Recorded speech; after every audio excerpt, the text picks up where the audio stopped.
Let's read all the terminal entries in Ultrakill.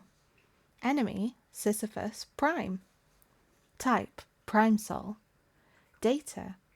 Though Minos was intelligent and persuasive, he was also a gentle and noble man. Such values mattered little to Sisyphus, who would gladly lie, cheat, or kill, if that's what is needed to protect his comrades. In a hubristic show of power, Heaven decided that the only correct punishment for his sins would be breaking his will by subjecting him to unending and impossible task. Unaware of just how tenacious the spite of man can be.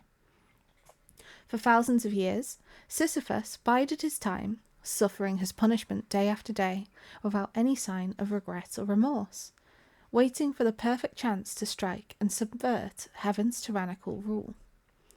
With the disappearance of God and chaos in heaven, Sisyphus's time had finally come, and once the angels returned, they were met with a force of fury that had boiled in the hearts of men for millennia, a war cry so fierce it shook the very foundations of hell.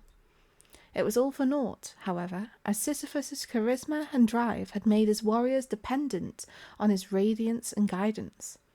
Although he did not know why yet, Gabriel recognized this flaw, having experienced it firsthand, and ordered a focused assault to take down the king.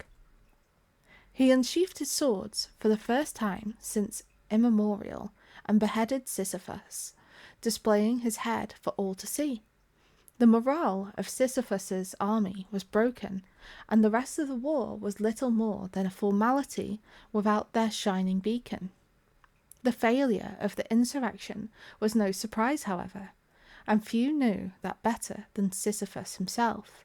He knew he was fighting a losing battle, that even if they miraculously survived this encounter, they had no chance of winning a full-scale war against all of heaven.